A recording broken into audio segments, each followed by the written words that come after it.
वाहिगुरू जी का खालसा, वाहिगुरू जी की फतेह। प्यारे दर्शकों, एक बार फिर हाजिर हो गए हैं ਤੁਹਾਡਾ ਮਨਪਸੰਦ ਪ੍ਰੋਗਰਾਮ ਲੈ ਕੇ ਪਤੇ ਦੀ ਗੱਲ। ਪਤੇ ਦੀ ਗੱਲ ਸਾਡਾ ਹਫਤਾਵਾਰੀ ਪ੍ਰੋਗਰਾਮ ਜਿਹਦੇ ਉੱਤੇ ਅਸੀਂ ਭਾਖਦੇ ਹੋਏ ਮਸਲੇ ਜਾਂ ਫਿਰ ਇਸ ਤਰ੍ਹਾਂ ਕਹਿ ਲਈਏ ਕਿ ਕਰੰਟ ਇਸ਼ੂਜ਼ ਦੇ ਉੱਤੇ ਗੱਲ ਕਰਦੇ ਹੁੰਦੇ ਹਾਂ। ਸੋ ਇਸ ਪ੍ਰੋਗਰਾਮ ਦੇ ਵਿੱਚ ਸਾਡੇ ਬਹੁਤ ਹੀ ਸਤਿਕਾਰਯੋਗ ਕੌਮ ਦੇ ਵਿਦਵਾਨ ਪੱਤਰਕਾਰ ਅਵਤਾਰ ਸਿੰਘ ਜੀ ਆਪਣਾ ਕੀਮਤੀ ਸਮਾਂ ਕੱਢ ਕੇ ਸਾਡੇ ਨਾਲ ਜੁੜਦੇ ਹੁੰਦੇ ਨੇ, ਜੋ ਇਹਨਾਂ ਮਸਲਿਆਂ ਦੇ ਉੱਤੇ ਸਾਨੂੰ ਬਖੂਬੀ ਤਰੀਕੇ ਦੇ ਨਾਲ ਜਿਹੜਾ ਸਮਝਾਉਂਦੇ ਨੇ ਕਿ ਆਖਰ ਚੱਲ ਕੀ ਰਿਹਾ ਹੈ, ਮਸਲੇ ਕਿਵੇਂ ਤੇ ਕਿਉਂ ਪੈਦਾ ਹੋਏ, ਇਹਨਾਂ ਦਾ ਭਵਿੱਖ ਕੀ ਹੈਗਾ, ਪ੍ਰੈਜ਼ੈਂਟ ਸਮੇਂ ਦੇ ਵਿੱਚ ਇਹਨਾਂ ਮਸਲਿਆਂ ਦੀ ਕੀ ਸਿਚੁਏਸ਼ਨ ਹੈਗੀ ਹੈ, ਉਹ ਹਰ ਇੱਕ ਗੱਲ ਦੇ ਜਿਹੜੇ ਉੱਤੇ ਝਾਤ ਪਾਉਂਦੇ ਨੇ। ਸੋ ਅੱਜ ਵੀ ਉਹ ਸਾਡੇ ਨਾਲ ਜੁੜ ਚੁੱਕੇ ਨੇ ਆਪਣਾ ਕੀਮਤੀ ਸਮਾਂ ਕੱਢ ਕੇ, ਤੇ ਆਓ ਸਭ ਤੋਂ ਪਹਿਲਾਂ ਉਹਨਾਂ ਨੂੰ ਜੀ ਆਇਆਂ ਨੂੰ ਆਖਦੇ ਆ ਪ੍ਰੋਗਰਾਮ ਦੇ ਵਿੱਚ, ਤੇ ਫਿਰ ਅੱਜ ਦੇ ਮਸਲਿਆਂ ਦੇ ਉੱਤੇ ਗੱਲਬਾਤ ਜਿਹੜੀ ਹੈ ਸ਼ੁਰੂ ਕਰਾਂਗੇ। ਭਾਈ ਅਵਤਾਰ ਸਿੰਘ ਜੀ, ਸਭ ਤੋਂ ਪਹਿਲਾਂ ਫਤਿਹ ਦੀ ਸਾਂਝ ਪਾਉਂਦੇ ਆ ਜੀ। ਵਾਹਿਗੁਰੂ ਜੀ ਕਾ ਖਾਲਸਾ, ਵਾਹਿਗੁਰੂ ਜੀ ਕੀ ਫਤਿਹ ਜੀ। ਵਾਹਿਗੁਰੂ ਜੀ ਕਾ ਖਾਲਸਾ, ਵਾਹਿਗੁਰੂ ਜੀ ਕੀ ਫਤਿਹ ਜੀ। ਭਾਈ ਅਵਤਾਰ ਸਿੰਘ ਜੀ, ਜੇ ਮਸਲਿਆਂ ਦੀ ਗੱਲ ਕਰੀਏ ਪੰਜਾਬ ਜਾਂ ਫਿਰ ਭਾਰਤ ਦੇ, ਤਾਂ ਆਏ ਦਿਨ ਨਿਤ ਨਵਾਂ ਕੁਛ ਨਾ ਕੁਛ ਜਿਹੜਾ ਹੈ ਉਹ ਹੁੰਦਾ ਰਹਿੰਦਾ, ਚਾਹੇ ਧਾਰਮਿਕ ਸਫਾ ਦੀ ਗੱਲ ਹੋਵੇ ਜਾਂ ਰਾਜਨੀਤੀ ਦੀ ਗੱਲ ਹੋਵੇ। ਸੋ ਰਾਜਨੀਤੀ ਦੇ ਵਿੱਚ ਵੀ ਆਪਾਂ ਜਿਹੜੀ ਦੇਖਿਆ ਕਿ ਉਥਲ ਪੁਥਲ ਜਿਹੜੀ ਆ ਉਹ ਜਾਰੀ ਹੈ। ਪਰ ਇਸ ਪ੍ਰੋਗਰਾਮ ਦੀ ਸ਼ੁਰੂਆਤ ਤੋਂ ਪਹਿਲਾਂ ਆਪਾਂ ਜੇਕਰ ਗੱਲ ਕਰੀਏ 6 ਜੂਨ ਲੰਘ ਕੇ ਗਈ ਹੈ, ਤੇ ਇਹ ਉਹ ਸਾਕਾ ਸੀ ਜਿਹੜਾ ਅੱਜ ਤੋਂ 37 ਸਾਲ ਪਹਿਲਾਂ ਵਾਪਰਿਆ, ਤੇ 37 ਸਾਲ ਹੋ ਚੁੱਕੇ ਨੇ, ਪਰ ਜ਼ਖਮ ਜਿਹੜੇ ਨੇ ਕੌਮ ਦੇ ਉਸੇ ਤਰ੍ਹਾਂ ਹਲੇ ਨੇ। ਸੋ ਇਸ ਵਾਰ ਵੀ ਉਸ ਦਿਹਾੜੇ ਨੂੰ ਜਿਹੜਾ ਹੈ ਅਕਾਲ ਤਖਤ ਸਾਹਿਬ ਦੇ ਉੱਤੇ ਵੀ ਮਨਾਇਆ ਗਿਆ, ਦੁਨੀਆ ਭਰ ਦੇ ਵਿੱਚ ਮਨਾਇਆ ਗਿਆ। ਕੀ ਕਹਿਣਾ ਚਾਹੋਗੇ ਸਭ ਤੋਂ ਪਹਿਲਾਂ? ਹਾਂਜੀ, ਉਹ ਜਿਹੜਾ 1984 ਦਾ ਇਹ ਸਾਕਾ ਹੈਗਾ, ਇਹ ਤੀਜਾ ਘੱਲੂਘਾਰੇ ਦੇ ਨਾਲ ਜਿਹੜਾ ਸਿੱਖ ਪੰਥ ਵਿੱਚ ਜਾਣਿਆ ਜਾਂਦਾ। ਸੋ ਜਿੱਦਾਂ ਬਾਕੀ ਦੋ ਘੱਲੂਘਾਰਿਆਂ ਨੂੰ ਅਸੀਂ ਯਾਦ ਕਰਦੇ ਹਾਂ ਜਾਂ ਹੋਰ ਸਿੱਖਾਂ ਦੀਆਂ ਸ਼ਹਾਦਤਾਂ ਨੂੰ ਯਾਦ ਕਰਦੇ ਹਾਂ, ਚਾਹੇ ਉਹਦੇ ਵਿੱਚ ਵੱਡੇ ਸਾਹਿਬਜ਼ਾਦਿਆਂ ਦੀ ਸ਼ਹਾਦਤ ਆ, ਛੋਟੇ ਸਾਹਿਬਜ਼ਾਦਿਆਂ ਦੀ ਸ਼ਹਾਦਤ ਆ, ਬਾਬਾ ਬੰਦਾ ਸਿੰਘ ਬਹਾਦਰ ਦੀ ਸ਼ਹਾਦਤ ਆ, ਬਾਬਾ ਦੀਪ ਸਿੰਘ ਦੀ, ਭਾਈ ਮਨੀ ਸਿੰਘ ਦੀ ਤੇ ਭਾਈ ਤਾਰੂ ਸਿੰਘ ਦੀ, ਜਿੰਨੀਆਂ ਵੀ ਸ਼ਹਾਦਤਾਂ ਨੇ, ਜਿਸ ਤਰ੍ਹਾਂ ਉਹਨਾਂ ਨੂੰ ਆਪਾਂ ਫਖਰ ਨਾਲ ਯਾਦ ਕਰਦੇ ਹਾਂ। ਸੋ 1984 ਦੇ ਜੂਨ ਦੇ ਸਾਕੇ ਨੂੰ ਵੀ ਆਪਾਂ ਫਖਰ ਨਾਲ ਯਾਦ ਕਰਦੇ ਹਾਂ। ਸੋ ਇਹ ਕਹਿਣਾ ਇੱਕ ਤਾਂ ਖਾਸ ਕਰਕੇ ਆਪਣੇ ਦਰਸ਼ਕਾਂ ਨੂੰ ਕਲੀਅਰ ਕਰ ਦਈਏ ਵੀ ਇਹ ਕਹਿਣਾ ਵੀ ਉਹ ਜ਼ਖਮ ਜਿਹੜੇ ਨਸੂਰ ਬਣ ਗਏ ਆ, ਇਹ ਬਿਲਕੁਲ ਵੀ ਨਸੂਰ ਨਹੀਂ ਬਣੇ। ਨਾ ਕੋਈ ਕੌਮ ਇਸ ਤਰ੍ਹਾਂ ਦੇ ਜ਼ਖਮਾਂ ਨੂੰ ਨਸੂਰ ਬਣਾਉਂਦੀ ਆ। ਹੁਣ ਜੇ ਆਪਾਂ ਕਹੀਏ ਵੀ ਗੁਰੂ ਗੋਬਿੰਦ ਸਿੰਘ ਜੀ ਦੇ ਵੱਡੇ ਸਾਹਿਬਜ਼ਾਦਿਆਂ ਦਾ ਜਿਹੜੀ ਸ਼ਹੀਦੀ ਆ ਉਹ ਸਾਡੇ ਲਈ ਨਸੂਰ ਬਣ ਗਈ ਆ, ਇਹ ਬਿਲਕੁਲ ਗਲਤ ਗੱਲ ਆ। ਨਾ ਛੋਟੇ ਸਾਹਿਬਜ਼ਾਦਿਆਂ ਦੀ ਸ਼ਹੀਦੀ ਨਸੂਰ ਬਣੀ ਆ, ਹਨਾ, ਨਾ ਬਾਬਾ ਬੰਦਾ ਸਿੰਘ ਬਹਾਦਰ ਦੀ ਸ਼ਹੀਦੀ ਨਸੂਰ ਬਣੀਆਂ। ਇਹਨਾਂ ਸ਼ਹੀਦੀਆਂ ਨੇ ਸਾਨੂੰ ਰਾਹ ਦਿਖਾਇਆ, ਸਾਡੇ ਭਵਿੱਖ ਦਾ ਰਾਹ ਰੌਸ਼ਨ ਕਰਿਆ। ਸੋ 1984 ਦੇ ਸਾਕੇ ਨੇ ਵੀ ਸਾਡਾ ਭਵਿੱਖ ਦਾ ਰਾਹ ਰੌਸ਼ਨ ਕਰਿਆ। ਸਾਨੂੰ ਇਹ ਨਸੂਰ ਨਹੀਂ ਬਣਾਉਣੇ ਜ਼ਖਮ, ਅਸੀਂ ਇਹਨਾਂ ਨੂੰ ਸੂਰਜ ਬਣਾਉਣਾ, ਇਹਨਾਂ ਤੋਂ ਰੌਸ਼ਨੀ ਲੈਣੀ ਆ, ਇਹਨਾਂ ਤੋਂ ਚਮਕਦੀ ਰੌਸ਼ਨੀ ਲੈਣੀ ਆ, ਤਾਂ ਕਿ ਕੌਮ ਦਾ ਭਵਿੱਖ ਆ ਜਿਹੜਾ ਸਵਾਰਿਆ ਜਾ ਸਕੇ। ਸੋ ਇਸ ਵਾਰ ਵੀ ਸ਼੍ਰੀ ਅਕਾਲ ਤਖਤ ਸਾਹਿਬ ਉੱਤੇ ਸਮਾਗਮ ਕੀਤਾ ਗਿਆ, ਔਰ ਇਹ ਸਮਾਗਮ ਪਿਛਲੇ ਸਮਾਗਮਾਂ ਨਾਲੋਂ ਇਸ ਕਰਕੇ ਭਿੰਨ ਸੀ ਵੀ ਇਸ ਵਾਰ ਸੱਤਾਧਾਰੀ ਹਾਕਮਾਂ ਨੇ, ਜਿਨ੍ਹਾਂ ਦਾ ਸ਼੍ਰੋਮਣੀ ਕਮੇਟੀ ਉੱਤੇ ਕਬਜ਼ਾ, ਉਹਨਾਂ ਨੇ ਨਾ ਤਾਂ ਕਿਸੇ ਦੇ ਡੰਡਾ ਮਾਰਿਆ, ਨਾ ਕਿਸੇ ਦੀ ਪੱਗ ਲਾਈ, ਨਾ ਕਿਸੇ ਦੇ ਤਲਵਾਰਾਂ ਲਹਿਰਾਈਆਂ। ਸੋ ਇਹ ਪਹਿਲੀ ਵਾਰ ਸੀ। ਹਾਲਾਂਕਿ ਸਿੱਖ ਸੰਗਤ ਹਮੇਸ਼ਾ ਹੀ ਸੁੱਚੇ ਜਜ਼ਬਿਆਂ ਨਾਲ ਆਪਣੇ ਸ਼ਹੀਦਾਂ ਨੂੰ ਸ਼ਰਧਾਂਜਲੀ ਭੇਟ ਕਰਨ ਜਾਂਦੀ ਆ, ਪਰ ਸੱਤਾ ਦੇ ਨਸ਼ੇ ਵਿੱਚ ਜਿਹੜੇ ਚੂਰ ਹੋਏ ਹਾਕਮ ਸੀ, ਜਿਨ੍ਹਾਂ ਨੇ ਸ਼੍ਰੋਮਣੀ ਕਮੇਟੀ ਤੇ ਵੀ ਕਬਜ਼ਾ ਜਮਾ ਰੱਖਿਆ, ਉਹ ਹਰੇਕ ਸਾਲ ਸਿੱਖ ਸੰਗਤਾਂ ਦੇ ਡਾਂਗਾ ਮਾਰ ਕੇ ਉਹਨਾਂ ਨੂੰ ਉੱਥੋਂ ਭਜਾਉਂਦੇ ਸੀ। ਇਸ ਵਾਰ ਇਹ ਹੋਇਆ ਵੀ ਹੁਣ ਉਹ ਸੱਤਾ ਵਿੱਚ ਨਹੀਂ ਹਨ, ਉਹ ਪੰਜਾਬ ਦੀ ਸੱਤਾ ਹਥਿਆਉਣ ਲਈ ਮੁੜ ਤੋਂ ਯਤਨ ਕਰ ਰਹੇ ਹਨ, ਤੇ ਹਾਲਾਤ ਇਹ ਦੱਸ ਰਹੇ ਹਨ ਕਿ ਉਹਨਾਂ ਨੂੰ ਹਾਲੇ ਵੀ ਸੱਤਾ ਮਿਲਦੀ ਨਜ਼ਰ ਨਹੀਂ ਆਉਂਦੀ। ਹਾਲੇ ਵੀ ਪੰਜਾਬ ਵਿੱਚ ਕਾਂਗਰਸ ਦੀ ਸਰਕਾਰ ਬਣਨ ਦੀਆਂ ਸੰਭਾਵਨਾਵਾਂ ਨੇ। ਸੋ ਇਸੇ ਕਰਕੇ ਉਹਨਾਂ ਨੇ ਸਿੱਖਾਂ ਦੇ ਜਜ਼ਬਿਆਂ ਨੂੰ ਆਪਣੇ ਹੱਕ ਵਿੱਚ ਭੁਗਤਾਉਣ ਲਈ ਇਸ ਵਾਰ ਹਰਿਮੰਦਰ ਸਾਹਿਬ ਜਾਂ ਅਕਾਲ ਤਖਤ ਸਾਹਿਬ ਤੇ ਬਹੁਤ ਹੀ ਵਧੀਆ ਢੰਗ ਨਾਲ ਪ੍ਰੋਗਰਾਮ ਕਰਾਇਆ, ਔਰ ਵਿਰੋਧੀ ਨੇਤਾਵਾਂ ਨੂੰ ਪੂਰਾ ਸਮਾਂ ਦਿੱਤਾ ਗਿਆ ਬੋਲਣ ਦਾ। ਜਿਹੜੇ ਲੋਕ ਪਿਛਲੇ ਸਾਲਾਂ ਤੱਕ ਸਿਮਰਨਜੀਤ ਸਿੰਘ ਮਾਨ ਤੇ ਉਹਦੇ ਹਮਾਇਤੀਆਂ ਦੇ ਡਾਂਗਾ ਮਾਰਦੇ ਸੀ, ਇਸ ਵਾਰ ਮਾਨ ਸਾਹਿਬ ਨੂੰ ਸਤਿਕਾਰਯੋਗ ਥਾਂ ਦਿੱਤੀ ਗਈ। ਸੋ ਉਹ ਇਸ ਜ਼ਖਮ ਨੂੰ, ਇਸ ਸਾਕੇ ਨੂੰ ਜਿਹੜਾ ਹੈਗਾ ਉਹ ਆਪਣੀਆਂ ਵੋਟਾਂ ਵਿੱਚ ਬਦਲਣਾ ਚਾਹੁੰਦੇ ਨੇ। ਅਸੀਂ ਸਿੱਖ ਸੰਗਤਾਂ ਨੂੰ ਬੇਨਤੀ ਕਰਦੇ ਹਾਂ ਵੀ ਉਹਨਾਂ ਦੇ ਬਹਿਕਾਵੇ ਵਿੱਚ ਆ ਕੇ ਉਹਨਾਂ ਨੂੰ ਇਸ ਤਰ੍ਹਾਂ ਦੀਆਂ ਉਹਨਾਂ ਦੀ ਰਾਜਨੀਤੀ ਦਾ ਹਿੱਸਾ ਨਾ ਬਣਨ। ਜਿਹੜਾ ਇਹ ਸਾਕਾ ਇਹਨਾਂ ਨੇ ਸਾਡੀ ਕੌਮ ਲਈ ਇੱਕ ਰੌਸ਼ਨੀ ਦਿੱਤੀ ਆ, ਉਸ ਕੌਮੀ ਰੌਸ਼ਨੀ ਦੇ ਅਧੀਨ ਹੀ ਅਸੀਂ ਆਪਣਾ ਕਾਰਜ ਕਰੀਏ, ਨਾ ਕਿ ਕੁਝ ਇਹ ਜਿਹੜੇ ਲਾਲਚੀ ਕਿਸਮ ਦੇ ਰਾਜਨੀਤੀਵਾਨ ਆ, ਇਹਨਾਂ ਦੇ ਹੱਥ ਟੋਕੇ ਬਣ ਕੇ ਇਹਨਾਂ ਦੀ ਹਮਾਇਤ ਵਿੱਚ ਨਾਅਰੇ ਮਾਰੀਏ। ਬਿਲਕੁਲ। ਤੇ ਜਥੇਦਾਰ ਭਾਈ ਹਰਪ੍ਰੀਤ ਸਿੰਘ ਹੋਰਾਂ ਦਾ ਬਿਆਨ ਵੀ ਜਿਹੜਾ ਬੜੀ ਖੂਬਸੂਰਤੀ ਦੇ ਨਾਲ ਉਹਨਾਂ ਨੇ ਇਸ ਵਾਰ ਜਿਹੜੀ ਸਪੀਚ ਕੀਤੀ। ਉਸ ਤੋਂ ਬਾਅਦ ਬੀਬੀ ਜਗੀਰ ਕੌਰ ਹੋਰਾਂ ਦੀ ਸਪੀਚ ਵੀ ਜਿਹੜੀ ਹੈ ਉਹ ਵੀ ਕਾਫੀ ਵਧੀਆ, ਜਿਹਦੀ ਸ਼ਲਾਘਾ ਵੀ ਆਲੇ ਦੁਆਲੇ ਹੋ ਰਹੀ ਹੈ। ਸੋ ਇਹਨਾਂ ਸਾਕਿਆਂ ਤੋਂ ਸਿੱਖਣਾ ਚਾਹੀਦਾ ਸਰਕਾਰਾਂ ਨੂੰ ਵੀ ਖਿਆਲ ਰੱਖਣਾ ਚਾਹੀਦਾ। ਘੱਟ ਗਿਣਤੀਆਂ ਦੀਆਂ ਮੰਗਾਂ ਕੀ ਨੇ, ਹੱਕ ਕੀ ਨੇ, ਆਖਰ ਇਹੋ ਜਿਹੇ ਸਾਕੇ ਵਾਪਰਦੇ ਕਿਉਂ ਨੇ, ਕਿਉਂ ਕੌਮਾਂ ਨੂੰ ਜਿਹੜਾ ਹੈ ਬਾਗੀ ਹੋਣਾ ਪੈਂਦਾ ਹੈ ਤੇ ਇਹੋ ਜਿਹੇ ਫਿਰ ਘੱਲੂਘਾਰੇ ਉਹਦੇ ਵਿੱਚੋਂ ਨਿਕਲਦੇ ਨੇ ਜੋ ਕਦੇ ਵੀ ਕੌਮਾਂ ਭੁੱਲ ਨਹੀਂ ਪਾਉਂਦੀਆਂ। ਫਿਰ ਇਹ ਸਰਕਾਰਾਂ ਲਈ ਹੀ ਆਉਣ ਵਾਲੇ ਸਮੇਂ ਦੇ ਵਿੱਚ ਤੰਗੀ ਦਾ ਕਾਰਨ ਬਣਦੀਆਂ ਰਹਿੰਦੀਆਂ ਨੇ। ਭਾਈ ਅਵਤਾਰ ਸਿੰਘ ਜੀ, ਜੇ ਅੱਜ ਸਭ ਤੋਂ ਪਹਿਲੇ ਮਸਲੇ ਦੀ ਗੱਲ ਕਰੀਏ ਤਾਂ ਤਾਜ਼ਾ ਜਿਹੜੀ ਖਬਰ ਸਾਡੇ ਤੱਕ ਪਹੁੰਚ ਰਹੀ ਹੈ, 2 ਗੈਂਗਸਟਰ ਪੰਜਾਬ ਦੇ ਹੋਰ ਜਿਹੜੇ ਨੇ ਕਤਲ ਕਰ ਦਿੱਤੇ ਗਏ ਨੇ, ਜਾਂ ਇਹ ਕਹਿ ਲਈਏ ਕਿ ਐਨਕਾਊਂਟਰ ਉਹਨਾਂ ਦਾ ਕਰ ਦਿੱਤਾ ਗਿਆ ਕਲਕੱਤੇ ਦੇ ਵਿੱਚ। ਇਹਦੇ ਵਿੱਚ ਨਾਮ ਹੈਗਾ ਜੀ ਜੈਪਾਲ ਭੁੱਲਰ ਦਾ, ਦੂਸਰਾ ਗੈਂਗਸਟਰ ਦਾ ਨਾਮ ਹੈਗਾ ਜੱਸੀ। ਸੋ ਇਹਨਾਂ ਦੇ ਉੱਤੇ ਦੋਸ਼ ਇਹ ਨੇ ਕਿ ਪਿਛਲੇ ਦਿਨੀ ਪੰਜਾਬ ਦੇ ਵਿੱਚ ਇਹਨਾਂ ਵੱਲੋਂ 2 ਥਾਣੇਦਾਰਾਂ ਦੇ ਕਤਲ ਕਰ ਦਿੱਤੇ ਗਏ ਸੀ। ਸੋ ਇਹ ਕਿੱਥੋਂ ਤੱਕ ਜਿਹੜੀ ਗੱਲਬਾਤ ਹੈ ਇਸੇ ਤਰ੍ਹਾਂ ਹੈ, ਇਹਦੇ ਬਾਰੇ ਤਾਂ ਅਸੀਂ ਨਹੀਂ ਕਹਿ ਸਕਦੇ, ਪਰ ਅੱਜ ਜਿਹੜੀ ਇਹ ਕਲਕੱਤੇ ਦੇ ਵਿੱਚ ਐਨਕਾਊਂਟਰ ਹੋਇਆ ਗੈਂਗਸਟਰਸ ਦਾ, ਤੇ ਇਸ ਨੂੰ ਕਿਸ ਤਰ੍ਹਾਂ ਦੇਖਦੇ ਹੋ? ਪਿਛਲੇ ਸਮਿਆਂ ਦੇ ਵਿੱਚ ਵੀ ਇਸ ਤਰ੍ਹਾਂ ਦੀਆਂ ਘਟਨਾਵਾਂ ਹੋਈਆਂ, ਵਿੱਕੀ ਗੌਂਡਰ ਦਾ ਵੀ ਐਨਕਾਊਂਟਰ ਕੀਤਾ ਗਿਆ ਸੀਗਾ। ਸੋ ਅੱਜ ਇੱਕ ਵਾਰ ਫਿਰ ਪੰਜਾਬ ਦੇ 2 ਨੌਜਵਾਨ ਜਿਹੜੇ ਹੈ ਨੇ ਉਹ ਇਸ ਤਰ੍ਹਾਂ ਮਾਰੇ ਗਏ ਨੇ। ਕਿਵੇਂ ਵੇਖਦੇ ਹੋ ਸਾਰੇ ਘਟਨਾਕ੍ਰਮ?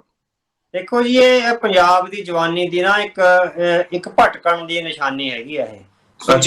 ਜਿਹੜੀ ਗੈਂਗਸਟਰਾਂ ਦਾ ਇੱਕ ਗਰੁੱਪ ਬਣ ਰਹੇ ਨੇ ਪੰਜਾਬ ਵਿੱਚ, ਇਹ ਅਸਲ 'ਚ ਉਹ ਜਵਾਨੀ ਆ ਜਿਹੜੀ ਆਪਣੇ ਗੁਰੂ ਦੇ ਸੰਦੇਸ਼ ਤੋਂ ਭਟਕੀ ਹੋਈ ਆ।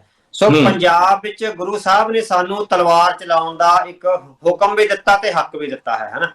ਸੋ ਉਹ ਤਲਵਾਰ ਕਿਸੇ ਡਿਸਪਲਿਨ ਵਿੱਚ ਰਹਿ ਕੇ ਚਲਾਈ ਜਾਣੀ ਆ। ਗੁਰੂ ਸਾਹਿਬ ਨੇ ਸਾਡੇ ਤੇ ਪਾਬੰਦੀਆਂ ਵੀ ਲਾਈਆਂ ਨੇ। ਜੇ 1699 ਦੀ ਵਿਸਾਖੀ ਨੂੰ ਸਾਨੂੰ ਕਿਰਪਾਨ ਜਾਂ ਤਲਵਾਰ ਗੁਰੂ ਸਾਹਿਬ ਨੇ ਬਖਸ਼ਿਸ਼ ਕੀਤੀ ਆ, ਤਾਂ ਉਹਦੇ ਨਾਲ ਬਹੁਤ ਸਾਰਾ ਡਿਸਪਲਿਨ ਤੇ ਪਾਬੰਦੀਆਂ ਵੀ ਲਾਈਆਂ ਨੇ।